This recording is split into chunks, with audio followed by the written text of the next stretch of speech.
Okay.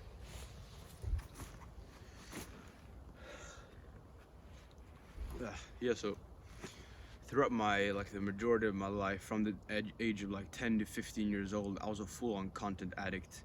I consumed so much content, and specifically, I used to wake up on weekends. I remember this vividly. Almost every single weekend, like Saturdays and Sundays, and every single weekend throughout my entire childhood, I would wake up late and I would grab my fucking phone and start consuming content on there, or perhaps playing some mobile video game of some sort, like Clash of Clans or something. Um, and yeah, I used to start off my day so lethargically and sluggishly. I used to build no positive momentum for the rest of the day. I used to wake up at like 10 or 11 a.m., grab my phone, start consuming, stay in bed for another 2 hours, maybe even more than that, to be honest. But I would stay there and waste so much time. And, like, yeah, I wasted so much time like that. And now that I'm actually productive in my mornings, I can like there's a night and day difference to my not just my mornings but my overall day, because for me at least the morning has such a huge fuck the morning has such a huge impact on my overall day, because I like when I can build positive momentum from the start, it's a lot easier to just keep going. It's generally a lot easier to maintain something than it is to grow or start something. Excuse me. For example, if you are trying to build muscle, it's really difficult to build a muscle actually, but maintaining it is 10 times easier. Like you can get by with like one proper set every single week to actually maintain your muscle, or that's at least my perception of it.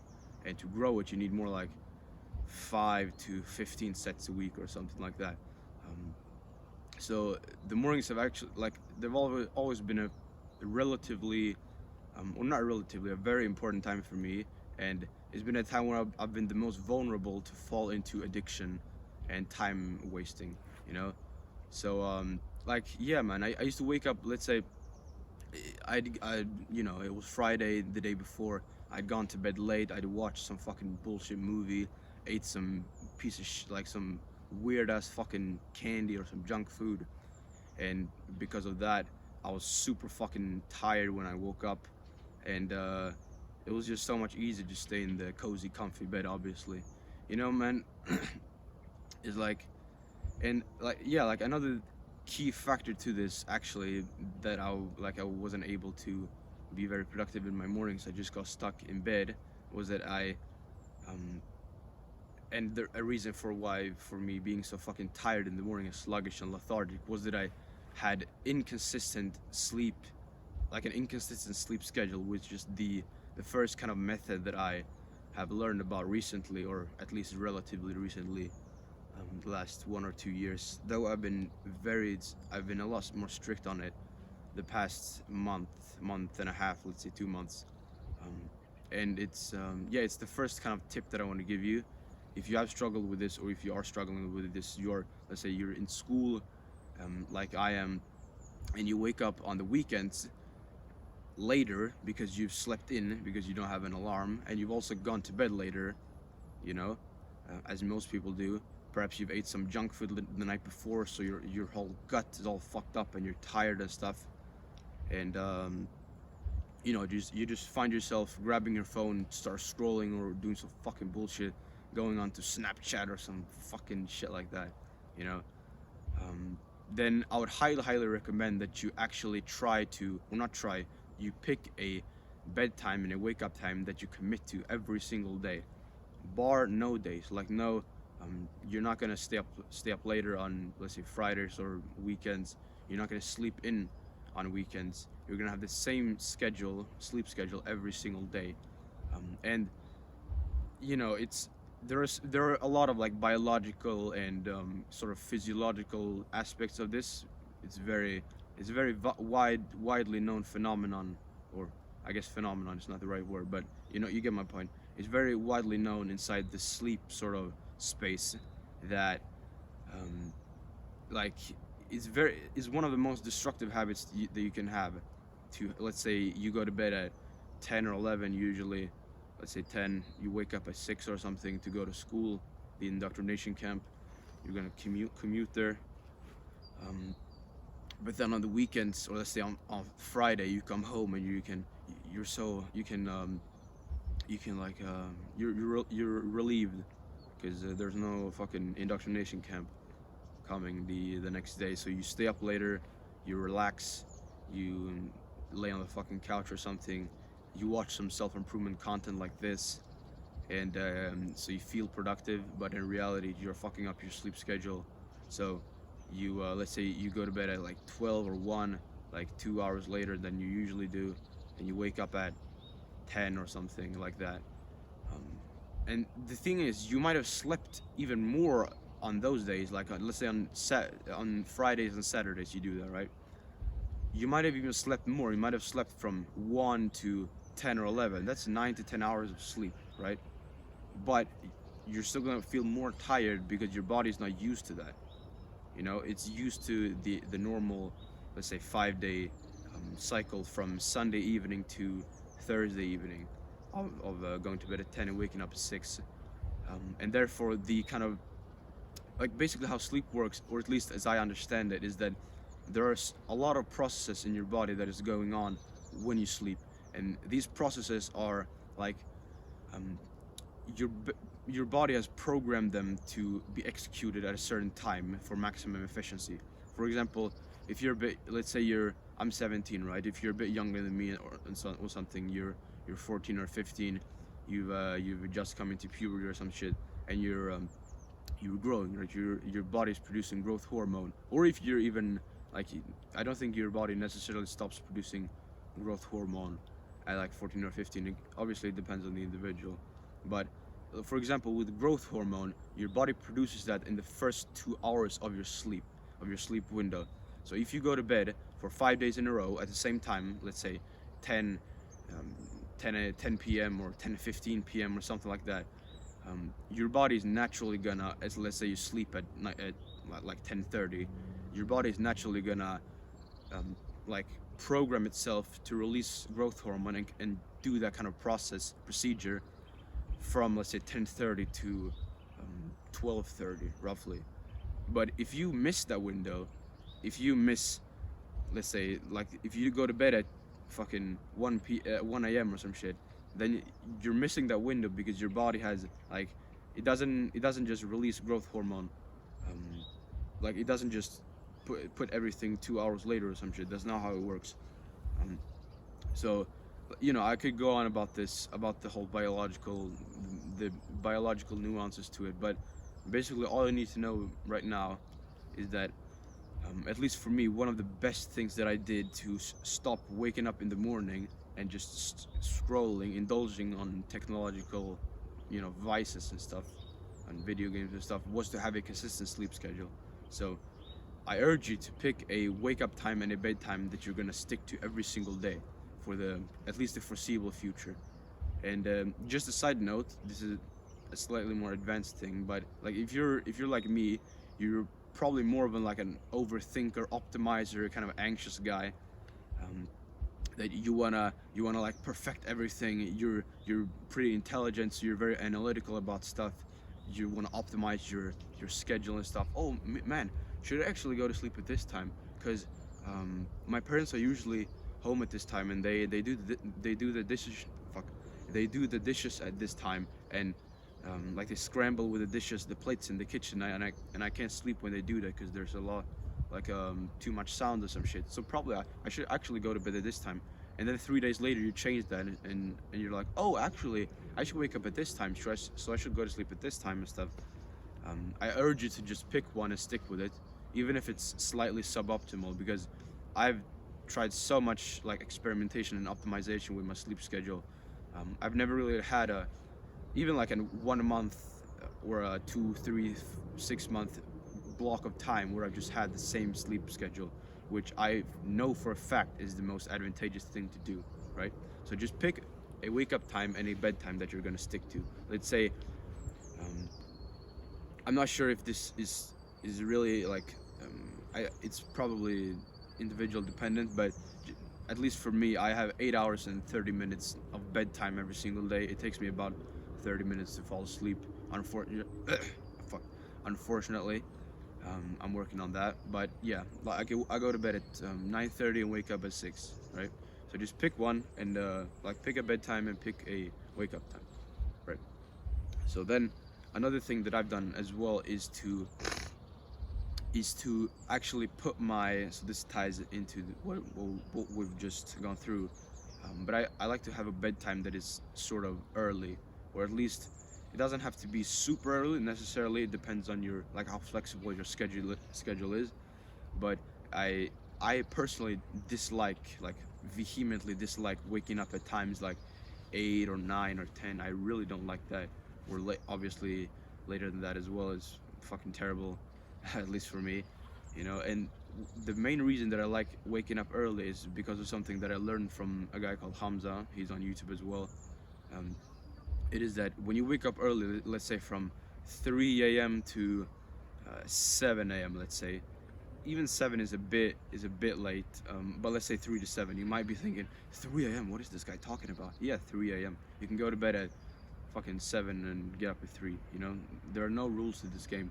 Don't be mentally, or like, don't be confined to the parameters that have been like brought upon you by the Matrix. Stop thinking in those paradigms. Just like, crush all those preconceived notions about what's normal and what's considered healthy and stuff. Like, at least, obviously, you should do healthy things, healthy habits, but there's nothing unhealthy about waking up at 3 a.m. if you're going to bed at an adequate time. So from like 3 a.m. to 7 a.m., it's more of a significant and like special and kind of sacred time to be up. Like, you're not just gonna start, you're not gonna wake up at, let's say, 4 a.m. and start scrolling on your phone. You're not gonna do that. It's too much of a significant time. You're gonna do the things that you planned on doing, because it's sort of a, not necessarily like a hype time or something, but it's just significant by nature. You're way less likely, or at least I am way less likely, to indulge in a bad habit at 6 a.m. than I am at 3 p.m. Obviously, because it's just a time that we associate with more lazy and kind of lethargic activities, like lying around, like eating carbs and stuff, and that kind of stuff. Resting, like, you do that stuff in the afternoon. You don't do that in the morning. So I like to waking up early for that reason. And if you're like me, you'll probably like doing that as well. So I'd pick a bedtime. I'd make sure I had 8.5 hours of bedtime, maybe 8. But for me personally, I like having 8.5. Actually, just changed that recently after experimenting. But yeah, that's beside the point. Let's say you want to wake up at 6 or something. I'm just gonna make it easy for you. You can just copy mine, 9:30 to 6. This is what I'm doing. This is what's working well for me. So you can just copy that if you want to. And then the final thing, and the biggest thing actually that I want to add to this, is having an actual morning routine. So you probably had a morning routine for your entire life. Let's say one for school days and one for non-school days. If you're a bit older and you have a 9 to 5 job or some bullshit like that, no offense, but um, then it's basically going to be the same thing as school. You're going to wake up at sometimes 7 or something. You're going to get ready. You're going to brush your teeth or something. You're going to pack your bag. You're going to go to the bus, local or public transport. You're going to be next to retards. You're going to be next to all these fucking pathetic individuals. And then you're gonna hop on the public transport. You're gonna go out to your master's place, like the teacher's, like school, or your boss's place, like the workplace and stuff. And that's basically gonna be your morning routine. And then for weekends, you're gonna wake up late, or later at least, and you're gonna stay in bed. You're gonna snooze. You're gonna grab your phone and go onto social media instantly. And those scenarios are obviously what we're trying to avoid, right? So you've had a morning routine. You probably have a morning routine because, uh, at least my understanding of it is that the human brain is very much receptive to repetitive behaviors and routines. We like to do what we already have done in the past and what we're sort of comfortable with slash familiar with. Like, back at the caveman times, they were all like, all humans were like afraid of change in a sense, because if you watched a movie called I think it's called Cruds or some shit. Crudes. Um, it's like a children's movie or something. And in Swedish it's called Krodarna, and I think it's called the Crudes in English. Basically, it's about a little family of cavemen, and they like basically the theme of the sort of um, movie is that they're all afraid of change. You know, they're afraid of um, like let's say yeah, there's a guy playing with his dog here. It's awesome. But basically they're afraid of change, and they basically want to stick to what's familiar, and the human brain is very much like that, you know.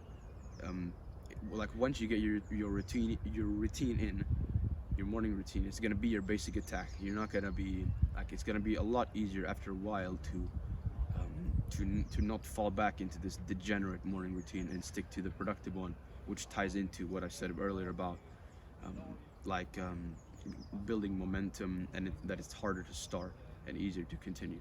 So basically, my morning routine personally is that I wake up, I turn my alarm off. I have is something called a wake up lamp, which means that it's basically a lamp, like a light, that acts as a wake up, like an alarm. And basically, like 30 minutes before I wake up, the light gradually turns on. So it kind of simulates a sunrise in a sense. So it doesn't really shock me out of sleep, but rather wakes me up slowly. And it's a lot more healthy way to wake up than with a normal, like a fucking brrr alarm clock thing, you know. And so I don't use normal alarm clock. I use that. And also there's some not only light but also like some sound, like the lamp can produce sound, and which is like this slow flute kind of music, instrumental of course, that gradually builds up and wakes me up at the right time at 6 a.m. Then I go into my bathroom. I go into step into the cold shower. I go out, brush my teeth. Then I go back into my room. I make my bed, and then after that I sit down and start working on the project that I'm gonna work on immediately. So let's say that could be um, like recording these videos. Like it's about what is it, 8 a.m. right now. Um, the sun, like I'm recording outside, so I leave my home once basically the sun has risen. So I didn't leave right away today, but instead I went onto my laptop immediately after making my bed, and checked like the things that I'd planned for this morning. You know, I'm gonna record some more videos after I recorded this one, um, and batch it. So basically the point I'm trying to make is that I do these productive habits in the morning. Or what the fuck, man, I forgot to mention, I meditate as well for 20 minutes every single morning after I've made my bed. Right, I meditate. It's one of my absolute favorite habits of all time, and I do that as well. So I do my morning routine, and then I start working on a project of mine immediately. So for example, that might be this recording, or it might be reading a book that I'm on, um, or if I have to do some sort of school work, that might be it. But um, I usually don't do that because I like, at least that's my plan for now. I'm gonna make sure that I don't have to do any school work outside of the school hours, right? So that's one of the main things for me, is that I start working on a I do these habits and then start working on a meaningful project immediately, because it prevents me from falling into some sort of like indulging in a bad habit, right? So if you, for example, go to the gym, or you have an online business that you work on, or if you're studying or some shit, then you can just do that directly after you're done your core habits in the morning, right? Because they like, for me, like for example, cold showers. When I step into the cold shower, the effect that it has on me primarily is that um, I overcome a challenge immediately. I collect my first victory of the day, which sets me on a greater path. And the same with making my bed. You know, I'm obviously, it's not a very practical slash what's it called, util fuck utilitarianistic thing to do. Like I'm literally gonna rip it open, you know, what is it, 15 hours later or something, you know. So some people don't like doing that because of that reason. They don't really yeah, some dogs here. But they don't, they don't make their bed because they don't see a practical point to it. But for me, it's more of collecting a small victory that then compounds into greater success throughout the day, with all these habits. And with meditation as well, and with cold showering, there's practical value, like or like actual value, or whatever you want to call it. um, like with meditation, I level up my focus and my mindfulness and stuff. With cold showers, I boost my dopamine system. um, so yeah, and then I start working immediately on a big project. And I started doing that about like I built my first real morning routine, or at least a productive one, about 2 years ago in 2022, 2023. And it served me very, very well since. So you can just, if you want to, you can just copy my morning routine of waking up. This wake up lamp, it costs like $300. You don't have to get it, but if you can, I do highly recommend it, because I truly think that waking up to a normal alarm clock is not very healthy. You know, it's it spikes your cortisol. It puts you into this fight or flight mode. Like like the caveman times, if you woke up like this, it was probably that some danger had arrived, like some fucking saber-toothed tiger or some shit, and you had to get in this fucking fight or flight mode. You either had to fuck the guy, like the tiger, up or some shit, bomb, bomb, bomb, or you had to get the fuck out of there. And sure, that can be useful sometimes, but I don't think it's healthy to be in that state 24/7. To spike your cortisol, it lowers your testosterone as well. Um, so yeah, I like waking up to wake up lamp. If you can, I would highly recommend you do the same. And then you can step into the cold shower, you can brush your teeth, make your bed, meditate. So you can. That's just what I do, and you can feel free to copy it yourself. Because it's what I've done. To be like, I've meditated for about 1.5 years, but in the middle of that, I had a 6 month period where I kind of didn't, for some reason. It's hard to point out why I didn't do it, to be honest. But I've had this kind of morning routine for a while now, and it's worked very, very, very, very well for me, and it's helped me get out of technological addiction and stuff. Not scrolling in the morning like a Jeffrey Goblin. So yeah, bro. Yeah, that's all I got. If you want more help with this kind of stuff, you can check the link in the description. You can feel free to do that, and I'll catch you in the next one.